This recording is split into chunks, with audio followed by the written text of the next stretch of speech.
Hello, everyone, and welcome to ATL Falcons UK. This is going to be a bit of a weird show this week. We've got Pete here, which is one half of Shant Football. So hopefully we're going to talk a little bit Steelers, a little bit Falcons, cover everything else in the NFL, and just see where it takes us. But Pete, thank you for coming on. No, you're very much welcome. It's lovely to be on without my sidekick, the Shank Club NFL president that is Nick Cork. It's always amazing to get away from him. So the fact that I've broken away and I can talk with a couple of fellas that know what they're talking about rather than someone that's winging it all the time is great.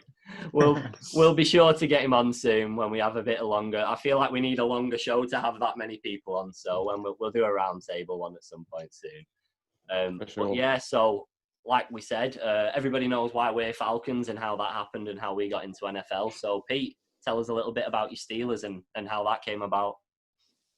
Okay, mate. I mean, basically, I just loved watching NFL.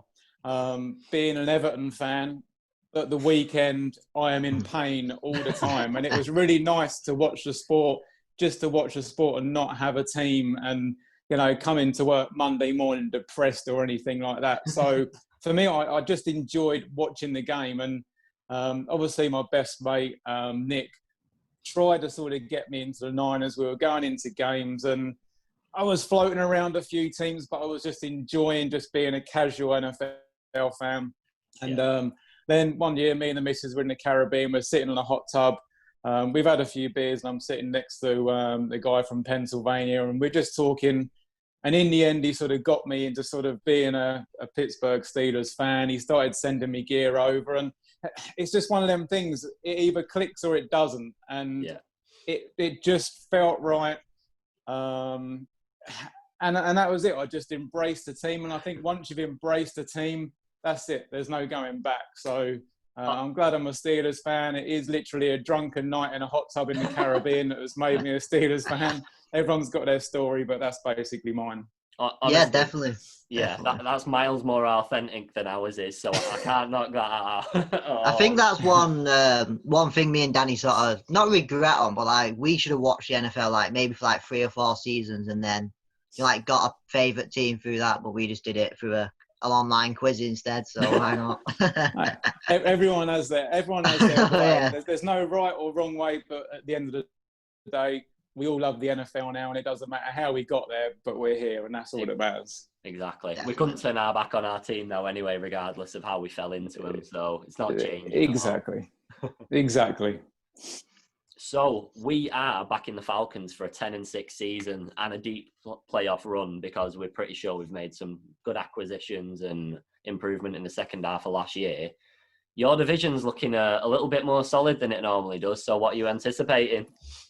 Yeah, it is looking solid, but, you know, I've had a little look at it and I've got to be careful what I say here because I'm a little bit new to social media and it was only the other night I slated Bill Belichick for being in a Subway commercial and I got absolute pelters for it. So I don't want to be sort of saying anything that's going to annoy any Ravens fans, Brown fans, Bengals and get backlashed on Twitter and get absolute pelters. So whatever I say is just a little bit of banter. It's my view on it. I'm not a professional when it comes to breaking these teams down, but maybe I sort of dumb it down and it just kind of comes across that is kind of how I'm feeling. But for the Steelers, I'm thinking at the end of the day, we were 8-8 last year.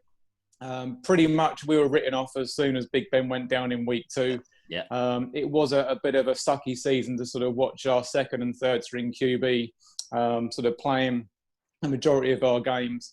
Yeah. But the defense stepped up. I'm really expecting big things. Even if we get Big Ben back at 75%, 80%, there's no one that can look at us and go, hold on a minute, the Steelers were 8-8 last year with their second and third string QBs, an amazing defense. They've got to improve next year. So I'm not going crazy. I can see us maybe going 10-6. It is a tough division, you know, and I'm sure there's probably other Steelers fans that maybe see us going more. I think anybody maybe sort of seeing us, you know, taking a back step from last year is just absolute crap. You know, that's not going to happen.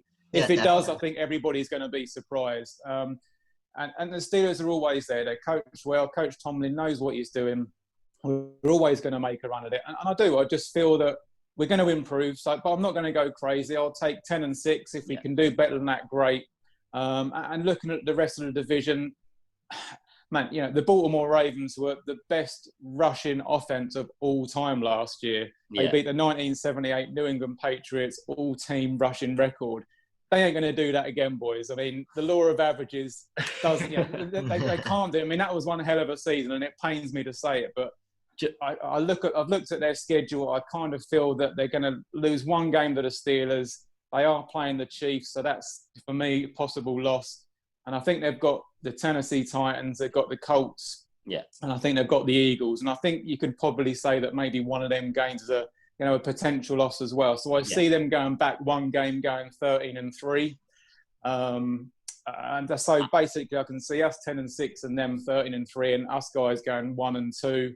I can go into the Bengals and Browns if you want, but go for it, guys. I can see you're eager to talk. I was just going to say, just to be a bit controversial to your point then, I've got the Ravens on for the Super Bowl this year.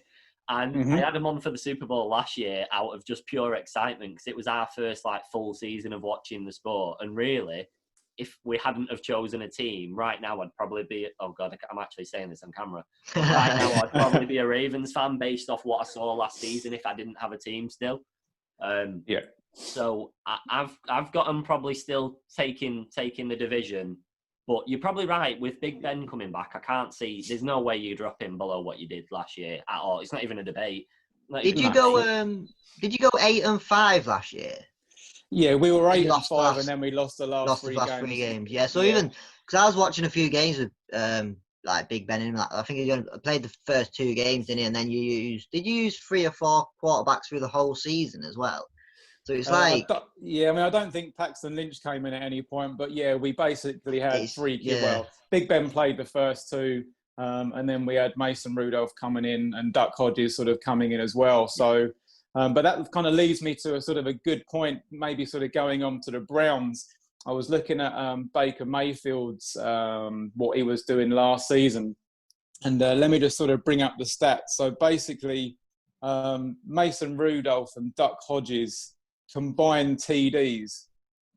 Baker Mayfield only threw 4 more extra TDs than what them 2 guys did, which is a pretty unbelievable stat. If you think the sort of weapons around him, and everyone says that the Browns have got this amazing roster, and don't get me wrong, it does look great on paper. We're all still waiting to see it. And again, looking at last year, they were 6-10. I'm going to give them an extra game. I'm going to say that they're going to be 7-9. I do like Chubb. I think he's probably going to have a Pro Bowl season. But again, looking at the stats, there's a couple of stats he didn't really necessarily improve from 2018 to 2019. I mean, they've got, I believe they've sort of brought in one of your tight ends, Austin Hooper. You guys were big on. So, I'm sure you guys could probably tell me a little bit more about him. But we've got to be a little bit careful of this guy. Yeah, he's to me and Danny, basically, he was our favourite player last year. And I think we was because it was contract time at the end of the season, we was just me and Danny was just give it him, give him the money, because it's how good he was. He can block, he's running, he's quite quick as well. But obviously he's went, and I think it's obviously Browns. It's a gain for the Browns, but I think we've got Hayden Hurston, who he's not proven. That's the only thing. He's I think he was at the Ravens last year, and he didn't play much, but he is expected to do decent stuff. I think Matt Ryan's obviously commented on him as well, so hopefully. But he's got big shoes to fill. I think that's the only problem. Yeah, I think just going back to Hooper, he got 6 touchdowns last year, was it, Cal? I think that sounds right. Yeah, 6 or 7, I think. So but 800. He's pretty dangerous. Yeah, pretty dangerous as far as tight ends go. But is one player going to make a massive difference to a team that perform like that? And I know they've recruited other people as well, but there's only so far that teams can go with small additions. It may well be the fact that this year they completely click, and we're all sitting here with our jaws dropped, thinking, "Holy shit, this is the Cleveland Browns, and they're great to watch, and they're lighting the place up." But it's the Cleveland Browns, and I think we all know it's probably not going to happen. Unfortunately for them, I know they really want something to happen, and they are looking like they're building something there, but I don't know. Let's see. But I'm giving them one extra game. But it's really interesting to hear, Danny, what you were saying about the Ravens. And there's probably a lot of other people out there that were watching them last year. Now, obviously, me being a Steelers fan, I didn't follow them at all last year. No. So I was amazed by when I sort of looked at the stats and saw how many passing touchdowns Lamar Jackson had, because I was kind of thought it was all about the run. But the guy hit some massive numbers in the passing game as well. So they obviously were impressing people. Tennessee sussed them out. They worked them out how to beat them. And unfortunately, they sort of went in the playoffs. Yeah, they're going to be feisty. That they're probably going to sort of be going to where they were last time. But all of a sudden, in the back of their head, winning playoff games, who knows? It may well not happen. And in a crazy sort of wacky season that we're having with COVID and injuries, they may not well necessarily be top spot. They may not get home advantage, and they may choke. Who knows? Yeah, I think it's one of them for them as well. Last year, I don't think anybody, like you've just said yourself, you weren't watching over them throughout the season. And I don't think anybody was. I don't think anyone expected what came. And I know the NFL does tend to be like that, as in teams will come out of nowhere and perform at a very high level. But even though I've got them on for the Super Bowl, I don't think they'll have it as easy as they did last season, because teams know what to expect now. And I know your playbook changes a little bit and you bring players in and out, but they literally, through regular season, they walked away with a lot of games. They had teams beat before they even knew before the game had even started. And then the second they hit the postseason, they just crumbled. I do think with Lamar Jackson as well, I think because he runs so much, I think this year or in the next couple of years, he won't have a long career if he keeps doing that. So he will have to change his style. But obviously, like you said, he still had very good throwing, like a lot of touchdown throws as well. But I think he'll definitely have to change his style, or it's so easy to get injured in it. This is why running backs might only last 8-9 years, even less than that at times. You get one contract, and if he doesn't change his style and he gets injured, it's one of them, innit? Yeah, I mean, they've got a couple of decent sort of running backs there as well, with the 1-2 punch. And I think it's just the way that QBs like Mahomes, like Lamar Jackson, just are able to extend plays that other QBs wouldn't be able to do. And it keeps their offense on the field. It keeps them sort of going down the field. And that is a real unique thing to have. And aging QBs like what you guys have got, Matt Ryan and Ben Roethlisberger, unfortunately, them gaps might appear, but these guys aren't thinking like these youngsters are thinking, that they can extend the plays. They're still looking at, who's available to sort of throw the ball. And I think maybe that is where they just hold the advantage in the modern game. Yeah. But we need to sort of make sure, like Atlanta, like the Steelers, that we don't give them the lead. We don't give them the opportunity to do that. Yeah. Like Tennessee sort of were able to do. And this is the thing, and this is what the coaches are going to do for the Ravens this year. They're not going to make it easy for them. And like I said, I can't see how they're going to be able to get that next level. Everyone sort of says, potential 16-0. I don't see it, but I don't see it that high. I see a 12-4 maybe, but to be fair, I've got you on for about a 10-6 as well. So it'd be a pretty fair and competitive matchup. Just going back to the quarterbacks, I think you'd probably bang on about like Matt Ryan and Big Ben and everything. Even if the brain is telling them there's a gap, you can run into that, the bodies probably aren't as willing as they used to be anymore. And exactly right. Even in his prime, Matt Ryan's never had the speed that some of these guys coming in have. He's an athlete in terms of his mentality and his ability, but he's not a physical athlete, as in like Patrick Mahomes looks like he could be in any other sport in the world because he's built like a track runner and things like that. And it's just a massive change to the game compared to. I think that'll be something that carries on. I think a lot of QBs now they'll come into that style. I think the older QBs that style sort of may die off. You might get the odd one or two, obviously doing well in college and getting drafted, but I think that's kind of the new style of a QB these days. Yeah, we have seen it all before, though. You've had RG3 coming in, you've had Cam Newton coming in, and to a point, you even had sort of Tim Tebow sort of coming in there. That is an option sort of style QB. It's the college way. Yeah. But then you see people like Andrew Luck, who was a pocket passer when he was at college, and these are the guys that that are probably going to be around, like Brady, 15, 20 years, because they can stand in a pocket and they can find. But unfortunately, you see these players that do run around and are skilled players, they're only one tackle away from sort of being on the bench. And as we've seen with the Steelers last year, your QB goes down, your season's done. So yeah, exactly. They will have to sort of wind it in a little bit. But obviously, interesting you saying that we'll be sort of going 10-6.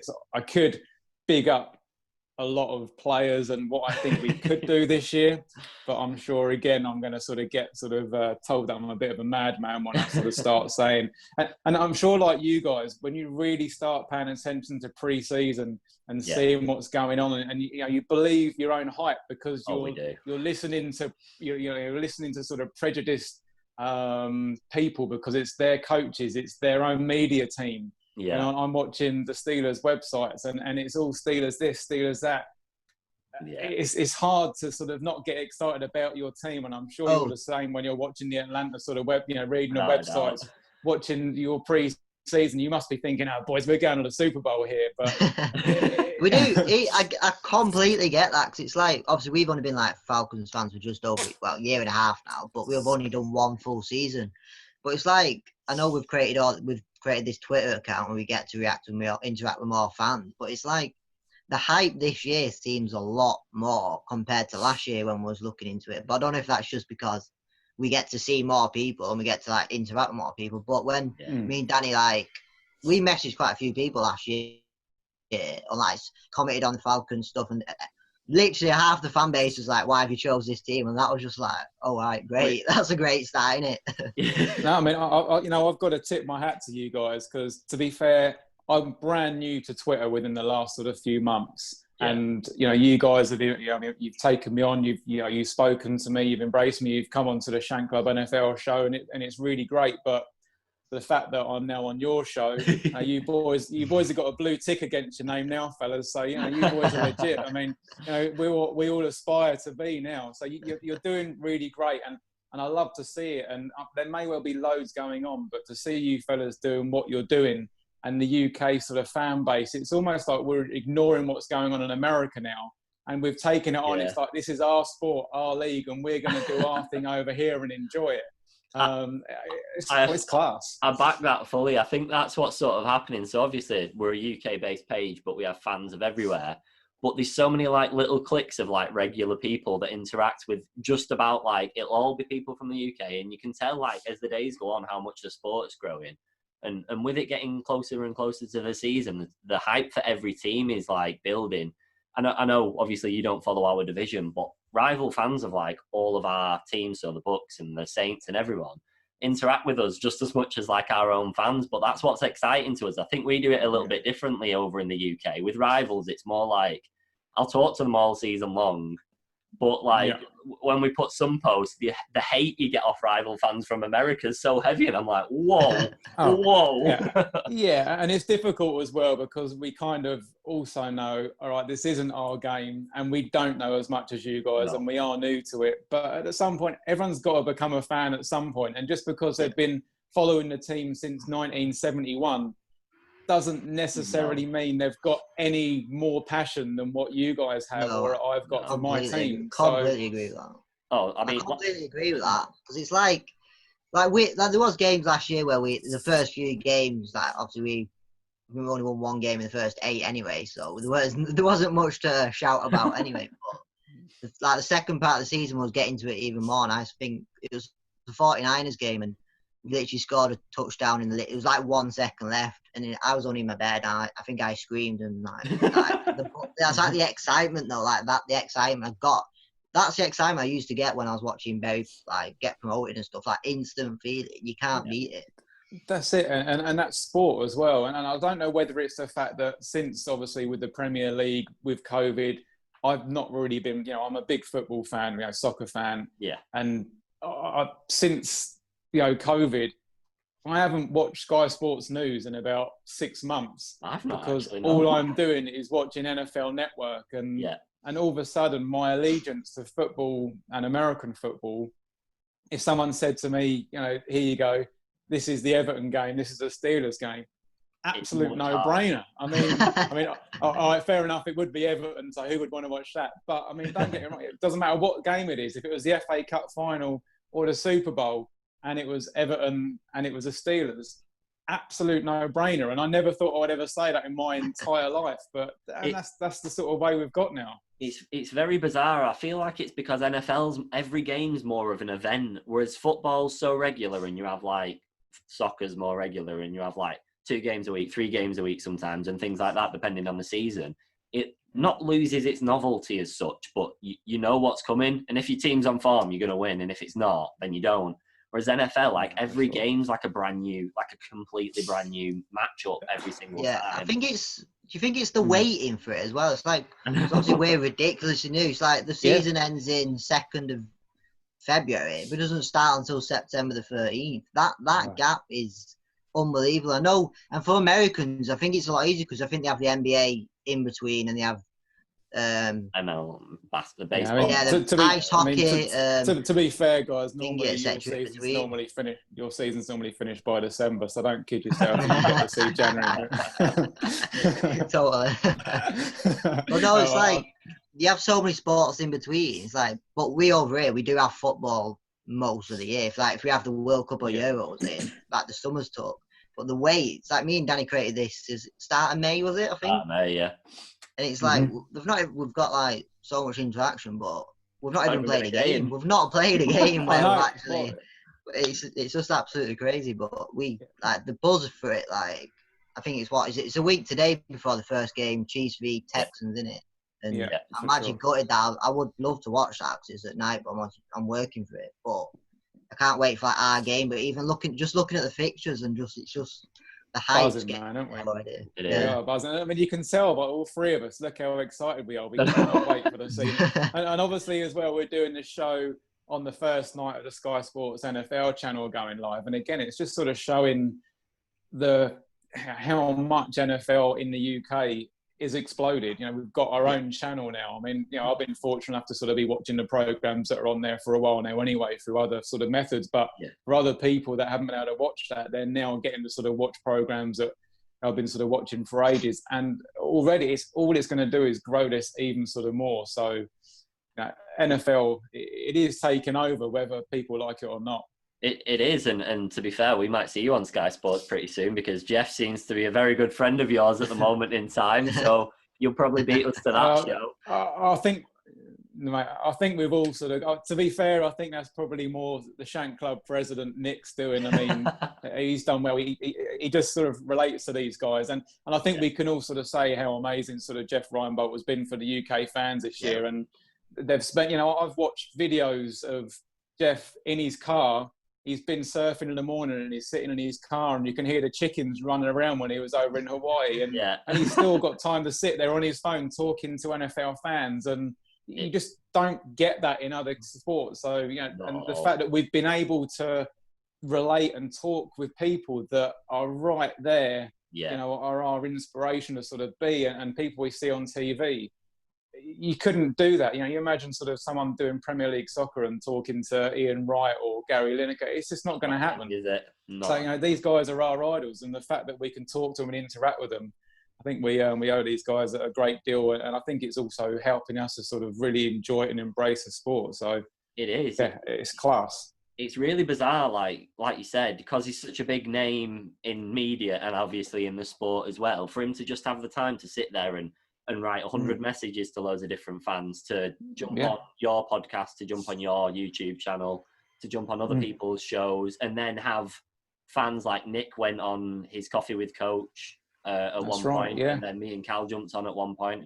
I mean, our webcam went a little bit off, but we were still there. But it's so bizarre how he commits so much time to the fans compared to like pretty much most other people in the media. Like, I think people see that, don't they? Even people like if they don't support a team or they just follow him in general, or they follow our account or your account, and they're just like they're not that much into NFL, but he like brings you in. He's like, if they look at that and be like, wow, he's replying to us and he's on Sky Sports News, etc., Sky Sports NFL channel. That brings more fans in, and that's what we want. And the more it grows over it, the better it'd be. And I think personally for me, I know we have like a league over here, don't we? Like that BAFTA league, and it is a sort of, I'm not saying like it's a shame that it's so small. I think I looked at it a bit, and it's like they get like 100 fans, and it's like you obviously stick with the NFL anyway, but over here they could make a bigger league, and I think it would improve.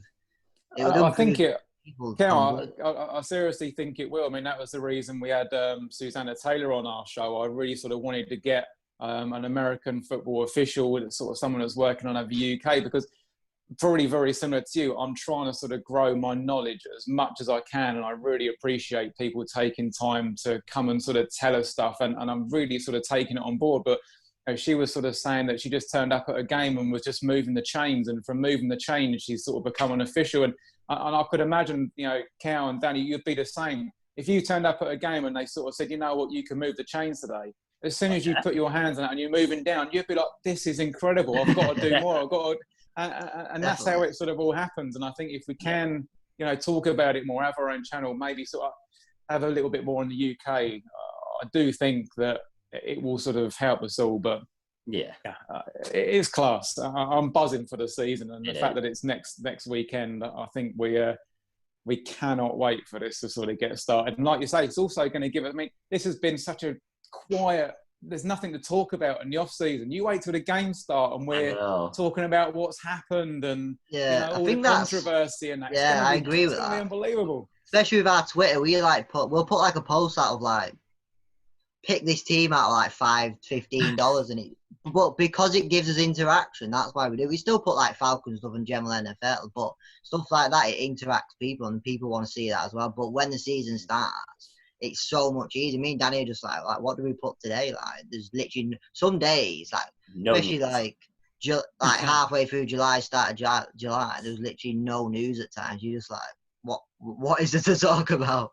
Well, it's not easy when you're trying. When you're trying to sort of keep things going on social media, you need news to keep it going. Yeah. And to be fair to you boys, you've done well keeping things going, keeping people interested. So fair play to you, sort of putting little polls out there and putting things that we can interact with. Because even little things like that, believe it or not, I'll look at and I'll learn, because I'll see things that I might not have known because you guys have sort of put it up there. So, you might not sort of think that what you're doing is relevant or any good, let's just post something on it. But, to people like me, I still look at it and think, I know what it takes. It's a big effort to sort of keep controlling social media and a lot of time and away from your families and keeping things going. So, big respect for you guys for sort of keeping it up and doing it. Some very unhappy girlfriends at some points because we're sat on our phones for 3 hours a day and stuff like that. No, absolutely, for sure. Obviously, the last team I didn't talk about because I don't want Bengals fans to absolutely hate me for not talking about them. So we've also there is a fourth team in the AFC North, and it is the Bengals. So we've got to speak to them. But to me, again, I look at them. They had 2 wins last year. At best, I'll give them 1 extra game, and that's not being harsh. It's being the fact that having a new, even if it's a number 1 draft pick, Joe Burrow picking up new players, new scheme, coming out of college, and a pre-season which has been horrific for any players. Yeah, I still can't see. They won no games away from home last year. Yet AJ Green's back, but AJ Green hasn't caught an NFL pass in well over a year. No. Nixon signed a massive $48 million 4-year contract. He went backwards last year as well on pretty much every sort of stat. So it's going to be hard for the Bengals. And it doesn't pain me to say that they might only get 2 wins, possibly 3 at best. So sorry, Bengals fans, you're going to hate me. Who day and all that. But unfortunately, it's going to be another tough season for them, and I feel for them. I think most divisions have a team that are a little bit like that at the moment. For example, ours is pretty much the Panthers. Panthers, they're in the same scenario. New coach, new team, lost Cam Newton, everything like that. A lot of change all in one go. So I think we've got them on as 4 wins or something like that. So they'll be the 4 or 5 wins, I think, around there. So, it's a shame because I've enjoyed watching the Panthers as well. They've been a real fun team to watch. Obviously with McCaffrey there, that guy is class, and you can never write him off when he's there. But and Teddy Bridgewater, but it's a new coach. Their defense is awful, and you guys have got a real. To be fair, I think I love the Niners division. I do love the NFC West. The NFC South is frisky. I'm not really too fussed about the North. The NFC East, the least. It's always been a pretty pony division, but I mean, for you guys, you must be thinking every day another player turns up at another team thinking, what are we going to do? I mean, come on, now all of a sudden, Leonard Fournette scans to the Bucks. I know. Another one. It's getting messy. It's getting messy because you go from we've got pretty high expectations of the Falcons this year from what we've done, but we're so focused on what we've done, you're not looking at everyone else. And then when you do look, you go, oh shit. Like they've got this player, they've got this player, they've got this player. Like when the Bucks signed Brady and Gronk, we were like, okay, that's good, but they're really old. Like maybe they won't hit the ground running. And then they start to pick up other players, and then you see the training videos, and they look mint still, and you're like, yeah. Oh. That's it. It's easy for us to sort of say, oh, you know what? The thing is, we still don't know. You know, this is a guy that's been at the Patriots for 20 years, playing the same playbook with the same, with a coach for a year. He is a great player, but all of a sudden you're going to a new team. Everything is different. Absolutely. These guys could choke massively, or they could be an absolute joy to watch. So again, there are so many sort of scenarios that we can't wait to play out this season. I mean, if Brady does start playing well, and again in your division, you've got Drew Brees and Brady going for the most NFL passing touchdowns of all time. They could be sort of going back and forth all season, and that could really push these guys on. So for a season where you guys think this could be our year, all of a sudden you're thinking, what have we got to do? That's the thing. Our like games are such a difficult lineup anyway. With that in mind, but then you play the Bucks twice in the last 3 weeks. If you play them early on, they might not have gelled yet, but we're playing them right at the end, by which point they're going to be mint. Like, every team's clicked by then. No team's still getting to grips with a playbook or anything by then. So, we can't be playing them at a worse time than when we are. So I'm expecting... I still think we'll split the wins. The wins, but I think us and Bucks... It's an hard one. It's like... Yeah. Are you still, 3 Kel, games. Are you still going 10-6 for the Falcons, Kel? Is that what you got? Well, we both went for it. I think we did the odd couple of different games. That like wins and losses wise, but I went for 10-6 as well. But I think it's one of them there's so much pressure on our coach Dan Quinn and the general manager Tom Dimitrov.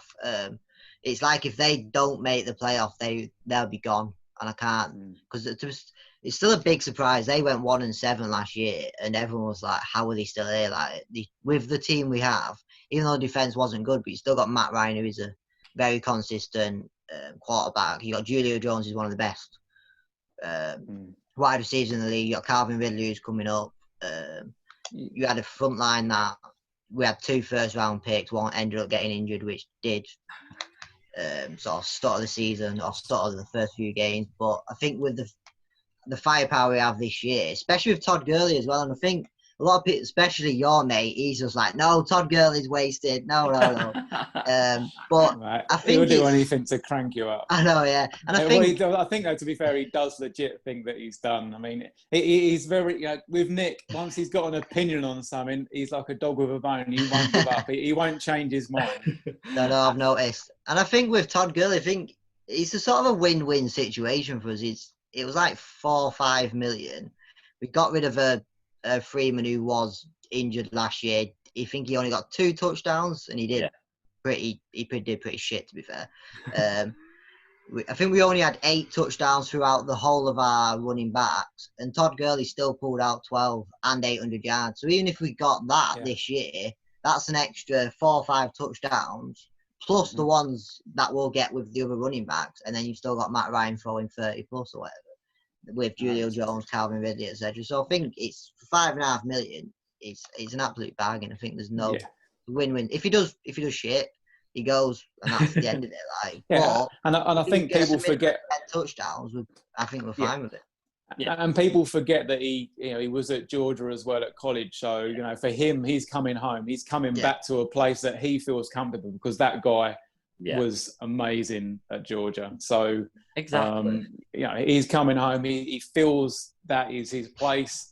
I can't imagine he would have gone anywhere else, really, sort of bearing in mind a situation. But I don't know whether you guys can confirm, because I know with the sort of salary cap going on for next year, I know the Steelers are going to be in pretty sort of much. We're going to be in a bit of trouble next year if the salary cap remains at 175. I'm pretty sure looking at it, there's us, there's you guys, and I think maybe the Saints. So this is kind of our year to do something, because next year it's going to be sort of shook up a little bit. And I mean, I know our squad could look very different come this time next year. I think, so me and Danny both mentioned this. I think some guy, Jonathan, he mentioned it as well. It's like, how long can you keep the players? Like, I'm not saying Julio Jones is going to leave, but if we finish on a 7 and 9 again, and I know he's still on contract, but how long can you keep one of the top wide receivers without trying to get to the Super Bowl, or even getting out of the division, basically? It's that, and it's the big paydays as well. So, like you said, Gurley's on $5 million this season. So, what if he goes for 14 touchdowns, over 1,000 yards, hypothetically, and then he goes, right, where's my big contract again? And he wants a $40 million contract or something around that ballpark. And we've got nothing to give him, nothing at all to give him. So and it's only when you start. Yeah, go on. Sorry. No, I was going to say, it's only when you sort of start looking a little bit deeper into the sport and into your team, when you start looking at the salary cap and stuff like that. And you don't realise that it isn't like the Premier League, with these sort of players that just have a bottomless pit of money that they can keep throwing at it. Yeah. It has to be sort of balanced. And like I say, if all of a sudden that 175 million, that is what people are going to get. Yeah. There are going to be a few sort of players that unfortunately aren't going to be on our teams next year, which is a really sort of sad thing. They invest, they coach them, they become good, and all of a sudden you're penalised for actually creating a mass load of players on your team. You can't keep them. But I guess that's what always keeps the balance of other teams being able to sort of be good and bad, and to try and keep that balance, so you haven't always got the same teams at the top. So I guess that is a good thing. Well, Hooper, our tight end from last season, is another perfect example of that. So he was on a flat contract, and then he's moved over to your division, and now he's on a $50 million deal or something like that. We couldn't have catered for that in a million years, like not at all. So we've brought in Hayden Hurst, who's still on a rookie contract, and that's our replacement, someone that's unproven for someone that's proven over a few years. But we've got 5, 6, 7 players that are all on really low contracts, like 1 year prove it deal sort of things. Or realistically, we can't keep them. Like, it's very unlikely that we can maneuver everyone's contracts around enough to cater for all of them. So, like, I've just got the salary cap, and it's like the Browns have still got like 40 million left. How? So it's like they're still, and it's so odd, because like I don't know a lot about the Browns, but like that last year they got hyped, like really hyped. They was like winning the division, everything. It's like they've still got so much space. I don't know if like they're planning for the future, but it's like, if they think they've got like a great team now, surely you'd have like 1 or 2 more into it to sort of push yourselves on. But it's like there's a few teams in here. It's just we've on got the bottom is like I think we have like less than that. Like you're close to the bottom. Rams are 4 million here. Buccaneers are obviously with Brady going there, and obviously Gronk. They've wiped their thingy. So it's like, the same with the Bucks. They've got to do it this year or next year. They all have a window, don't they? The Rams had it sort of 3 years ago. Their window's now closing. I think the Saints window's closing. And from all accounts, this is pretty much going to be probably the Steelers potentially sort of last year, while we've got all the defensive players, because we've got Bud Dupree, TJ Watt, Cam Hayward. They all... I'm pretty sure, I think Ben takes something like 20 or maybe even 40 million from the cap, or he gets a massive sort of payday sort of next. It's like, I'm not exactly sure how it works. I try and sort of listen and find out, but it's pretty complicated sort of thing. I'm pretty sure there's people in America that have sort of grown up with it, and I think they don't even understand it. So for us to try and understand it, I think we're clutching at straws a little bit. Absolutely. Go on. I was just going to say, be interested to sort of see, with regards to sort of maybe your first and second draft picks, who should I be sort of paying attention to this season that you guys have sort of picked up that we sort of need to be looking out for? I think, our first I'll do the first. You can do the second, or the second and third. I think our first is obviously AJ Terrell, and I think because cornerback wise, he'll be starting no matter what. He'll be starting the first game. He's a position that we got rid of Trufant from, so he's starting first game. But to be fair, I know it's only pre-season training, etc. But the videos he does look good so far. I know you can't just go off pre-season, but it's at least getting because a lot of the fans weren't 100% on him, and I think with these videos coming out, I think it's, even though they're only pre-season, like in training, it's getting people happier about him, which is a positive. You don't really want to. No one expected this pick, but you don't want a lot of people down straight away. It's like you've seen him in college. I know he played well in college, obviously, or he wouldn't have been a first round pick. And I think he based a lot off one game. Like they got to the championship, and he didn't do well in the final, but throughout the season he did. It's just one game where I think he got judged on, but I think he'll be a starter from week one. I think he has got to perform, and I think he will. Going back to your earlier comment, Pete, about believing your own team's hype, because all you're doing is watching footage of your team and reading the articles. Yeah. Based on the footage that the Falcons are putting out of AJ Terrell at the moment, he's the best corner in the league, and he's not even playing yet. So it's that kind of like, you watch him and you just think, oh, he's going to be amazing. He's going to be amazing, but it's completely different. I know in pre-season, but of course, exciting.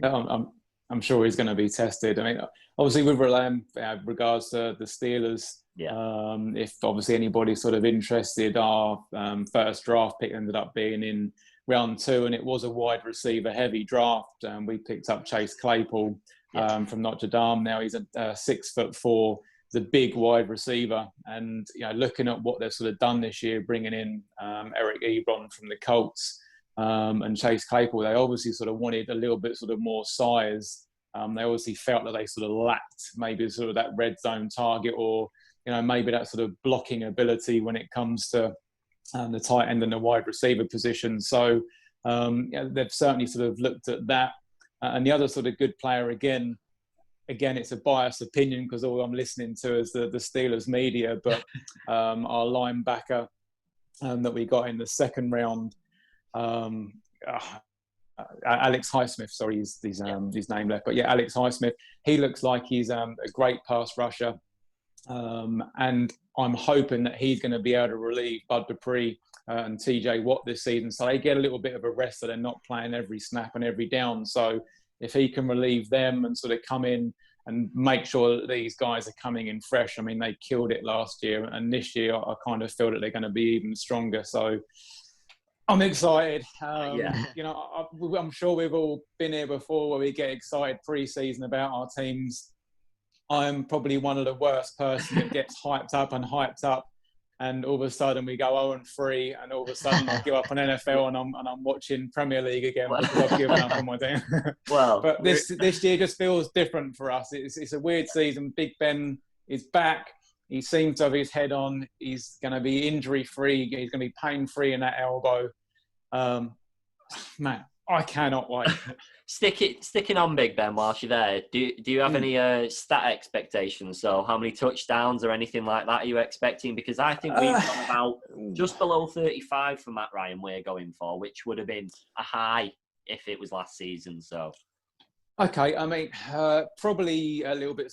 I'm not really sort of sure how high or how low a QB should really sort of be throwing touchdowns, but I know going back to the 2018 season when we had Antonio Brown, he threw for over 5,000 yards, and it was a really big season.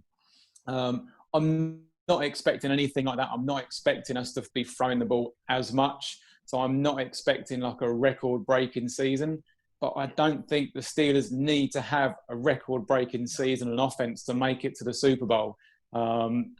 Defenses win championships, and we have got a legit one. And if we can get our offense sort of ticking, there are weapons there. Deontay Johnson, a lot of people sort of might not sort of realise. He was sort of more playing second string to Juju last year, but I think he's probably going to be sort of vying for the number one sort of wide receiver position for us. He caught 91% of his passes that were targeted at him last year. Once he's got the ball, he's a great receiver at sort of being able to dodge tackles.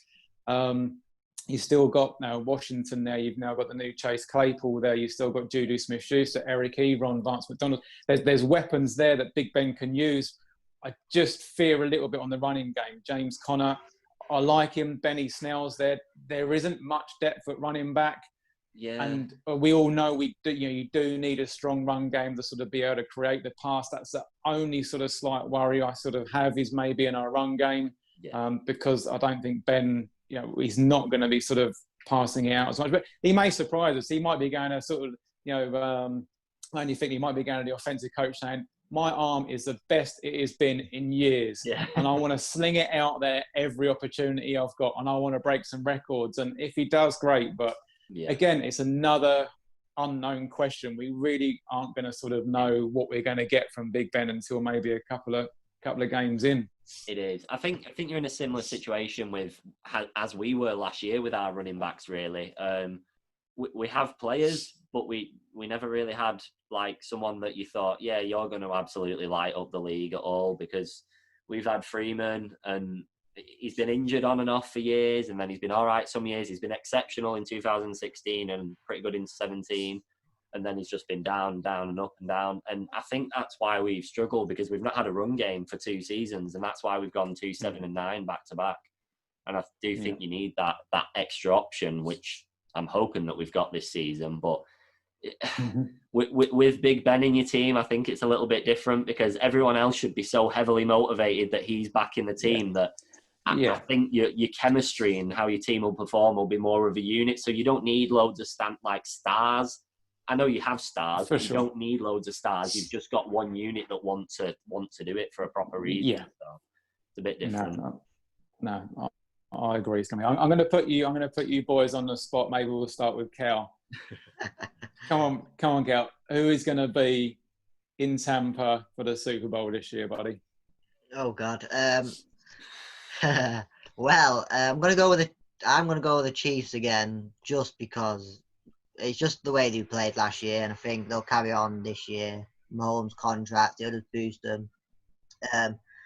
But this is the surprising one. I've gone for the Cowboys, and it's because I was going to go for the 49ers again, but I thought controversial. I don't want to go for the same team. I don't want to go for the same Super Bowl as last year. I'm thinking the Cowboys I know they had issue with Dak with his contract, but he's still there, and the amount of slack that he does get. Last year he did do pretty well. It's like one of his better seasons. I think with the draft he did well in the draft. I know it's not the draft and always work out as you want it to, but I think the names are pretty good. And I think with a new coach and a new start, I think they'll be strong. I think they'll win their own division, and I hope they don't get there, because we should be there. But, but here we go. The Falcons fan is giving love to the Cowboys. I won't say giving love. I don't want them, but I think it's just better than going for the 49ers. I'm not going to go for the Saints, so I thought go for a different team, and I think they will be strong. This is the problem, though. You don't want to go for the Saints, but their roster is probably the best in the NFL, like out of any division. And I'm not going to say it.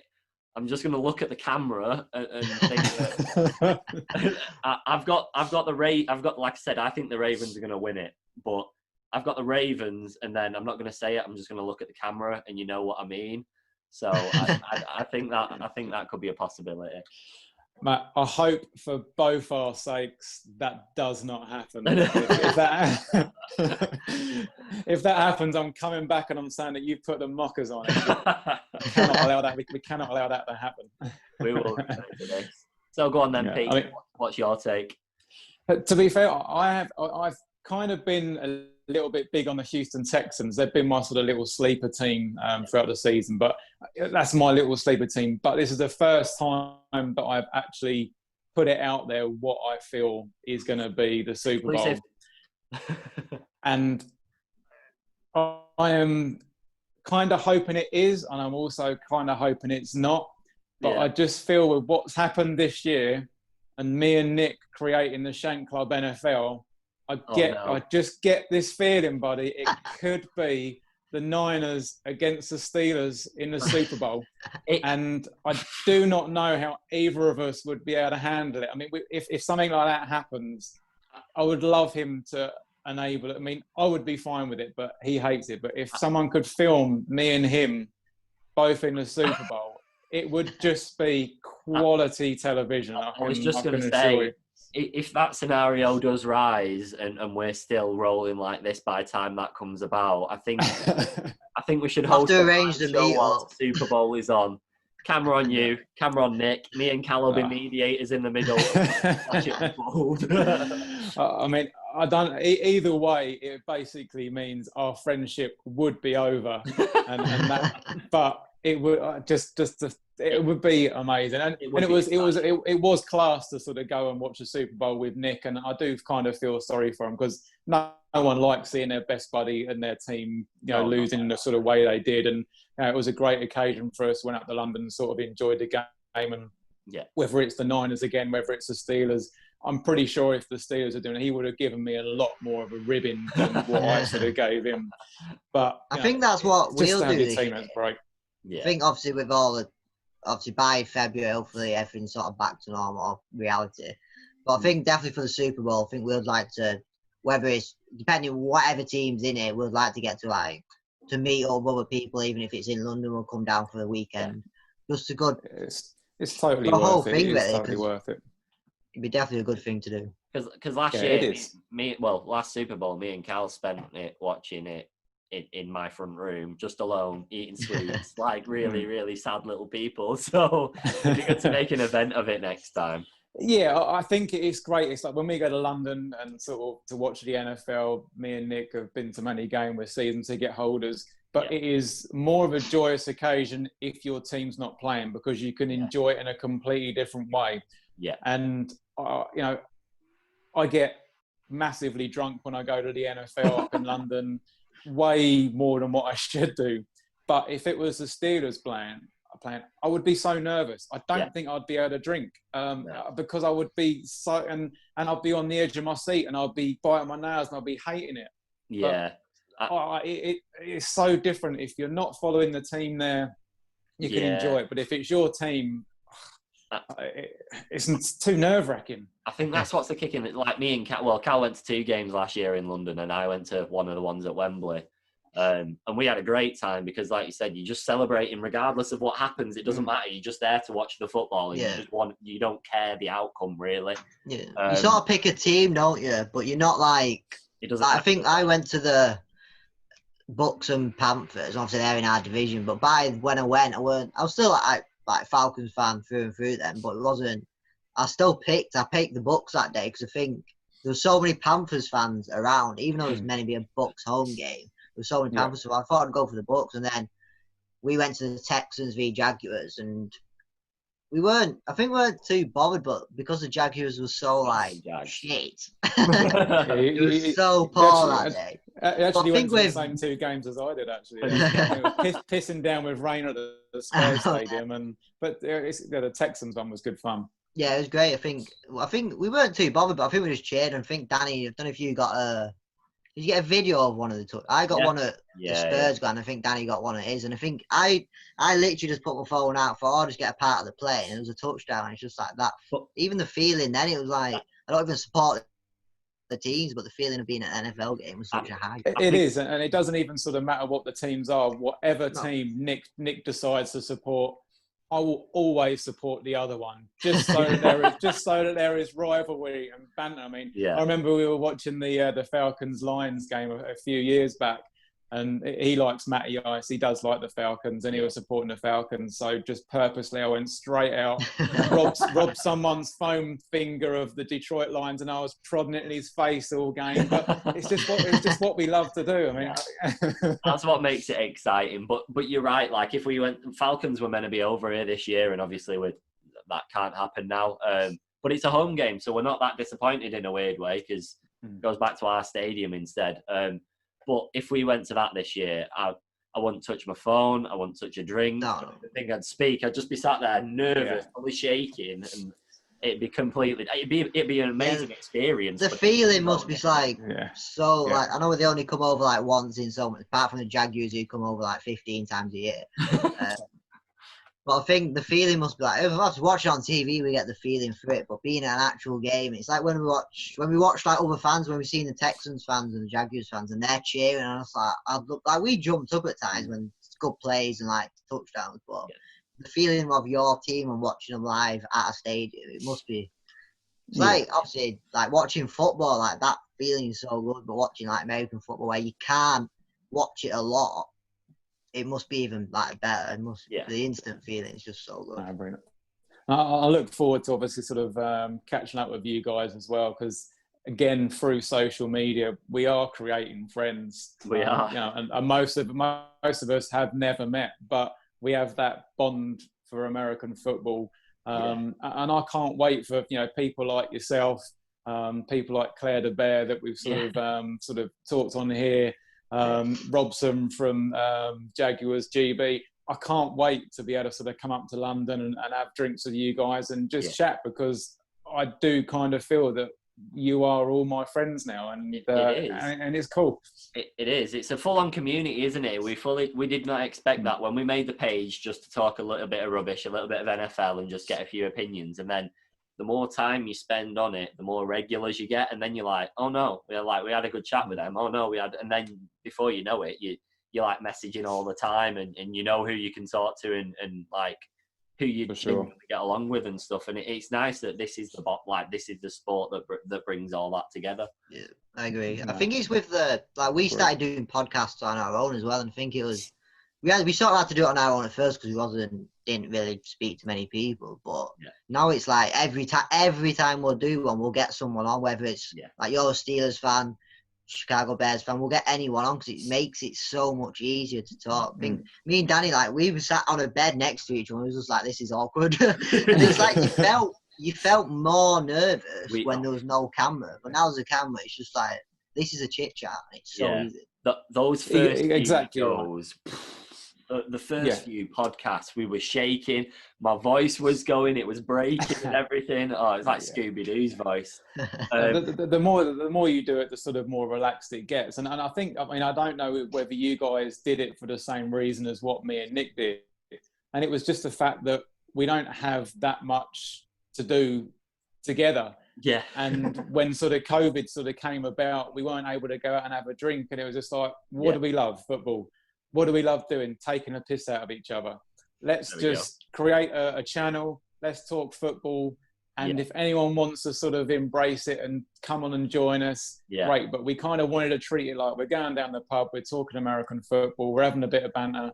And that's it. We're not interested in sort of growing massive, being anything that we're not. We just want to do it because we're best friends. We want to talk football. And if people want to join in and have fun with us, then that is great. That's all we really want. I think that's what it's all about. If you're enjoying it, that's the fun in it. Because if you're not having a good time and you're just doing it for the views, then what are you getting out of it? Whereas this show was meant to be 30 minutes or something, and it's been an hour now, but we're still just talking rubbish. So, but it's I think that's fine.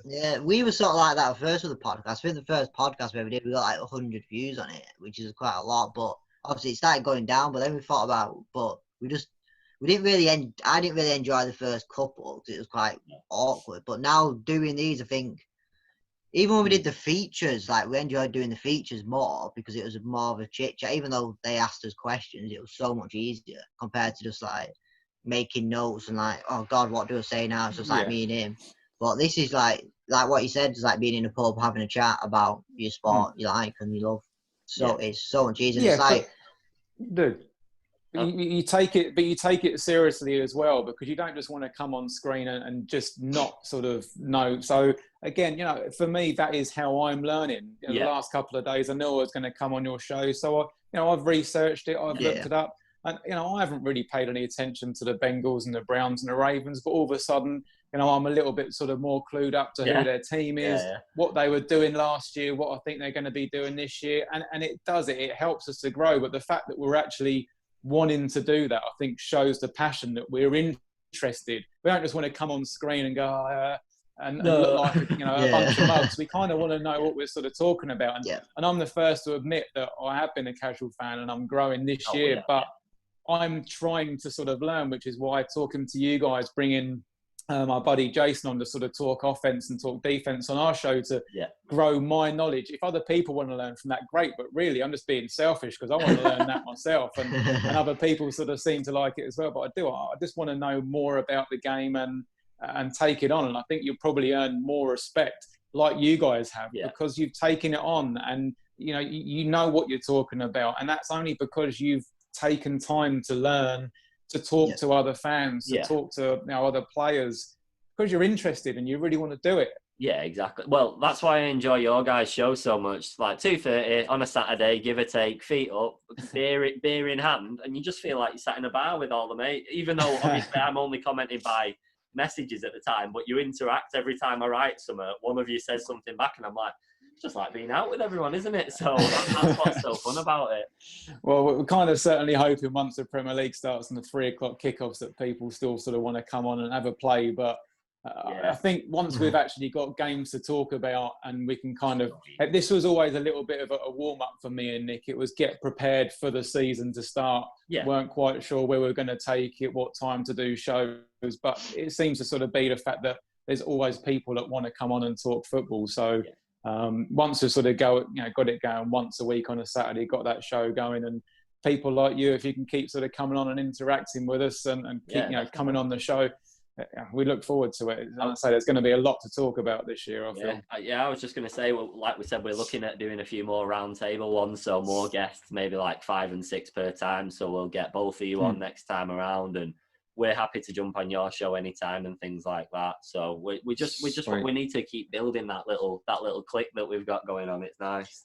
We've all got a passion, haven't we? We all love it. We love sort of talking. But and the thing is as well, when we're at work and when we're with other friends, there's not many people that we know that we can talk football to. No. So the fact that we've got this little community that we're all at home and we're all tweeting and we're all on Instagram, we can do these things. It's nice to be able to talk to people about football, because everyone at work don't give a crap about NFL, and they rip the piss out of me and Nick for loving, you egg chasers, it's useless, you're throwing the wrong way, you can't do that. But we love it, and I think the fact that no one else really cares about it, but we do, makes us love it even more. It does. It drives you on. I agree with that.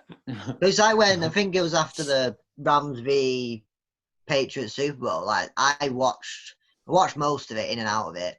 But because I was watching, I was on I weren't working actually, so I messaged Danny throughout it, and I was just like, no, we need to get into the NFL. Like, pick a team, we'll do it. And then Danny woke up to about 55 messages. Yeah. And if he was like, oh no, I don't want it, then I might have been like, oh, I'll probably just leave it now, because there's not like 2 of you. But because it's like in the past, I've watched there's one guy at high school who sort of enjoyed it, and obviously the Super Bowl's always on a Sunday night, so I watched a bit of it, but then still went to sleep. Then I do wish I got into it when I was younger. Definitely wish I got into it a lot younger. But if Danny basically just said, oh no, I'm not fancying that, I probably wouldn't ever got into it either. No. It's easier when the 2 of you. It's like if we pick different I know you didn't pick the 49ers, but I think it's beneficial for both. Like, we picked it because we just did. We didn't have to pick the same team. I think it was just easier for us. Yeah. And it is good for you guys. You guys back each other up. You're both Falcons fans. You're both friends, and it's great. You can see sometimes you don't even know which one of you guys is actually posting out, because you've both got very sort of similar views. Yeah. The trouble is with me and Nick is I'll post something out and he'll post something out, and we've got completely different sort of, and he'll shoot me down and I'll shoot him down, and he's letting me have it, but. It's like everyone must be sort of thinking, we're so confused about you guys. You're supposed to be friends, but we are friends, but we enjoy being the complete polar opposites. And I'm hoping that's kind of what's appealing to some people. I watch your show. I don't think it was the weekend just gone. Was it the weekend just gone? And you had your guest from America on. His name's gone. I've just forgotten it. But right at the end of your show, he said this exact thing, that he knows you two are so close because you absolutely rip the shit out of each other all the time. What he said. But that's how we work. That's where the fun in it is. So. And the thing, and it is completely, there's nothing made up. We literally do have that much hate for each other, but We just have to sort of let each other have it.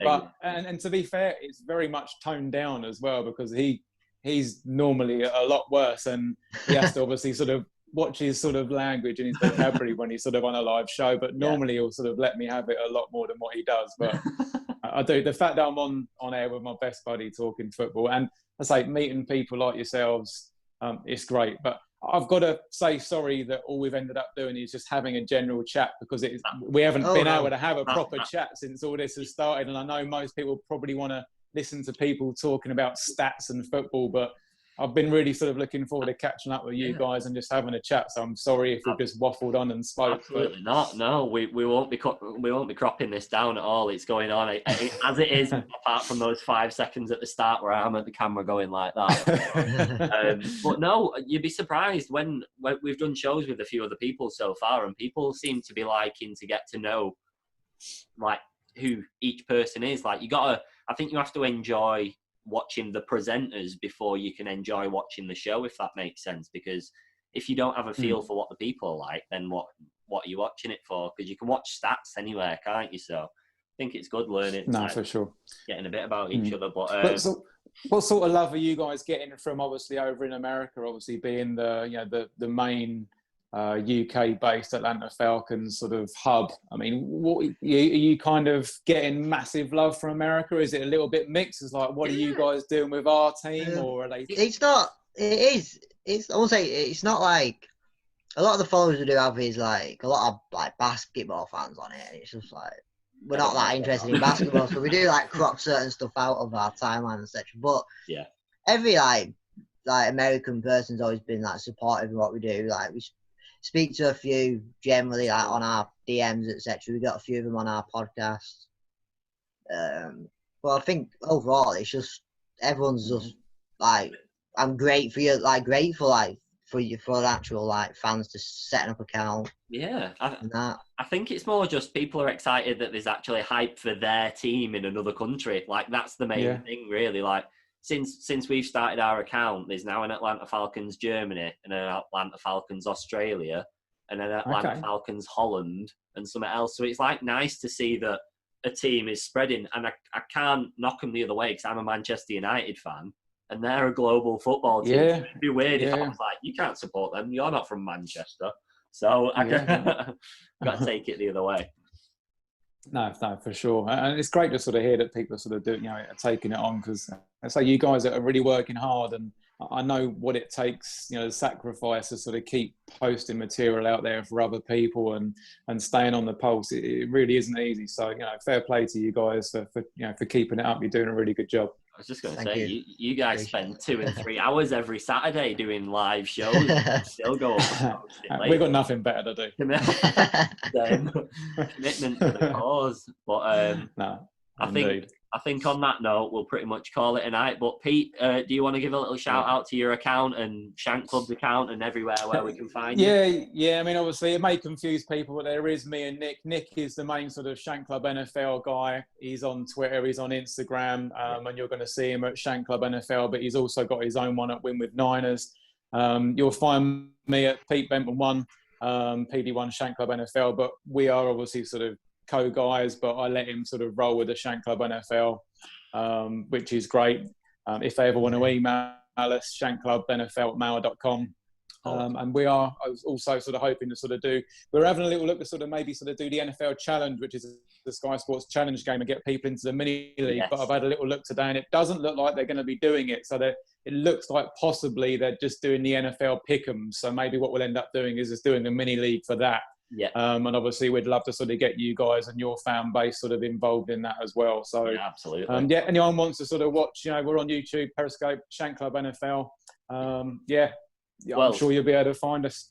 I was just going to say, when this goes out, we'll be sure to put you in it and put Shank Club in it as well, because you're all part of the same picture, aren't you? So exactly right. Yeah, the main thing is that we sort of look to push the Shank Club NFL brand, which you can see behind me there. Exactly. So I know. You've got some very impressive merch, but Well, I've got to say thanks to my buddy Jason Whittle over in Pennsylvania. He is the guy that got me involved in the Steelers, and he was the guy that made the logo and the branding for us. And I quite like it. I do like it. I And really the fact like that we're it. not just sort of supporting one team and we are supporting just UK football in general. Yeah. I think we've kind of got it lucky because you guys really have to concentrate on the Falcons, whereas we can just talk about everyone. So we've got a lot more sort of topics to sort of go on about. It must be much harder for you guys. We're trying to expand a little bit, but it's like you said, it's hard to build up your knowledge of everyone when you're still learning about yourselves. But it's all of course, it's all part of no, it. Of course. But thank you very much for having me on the show.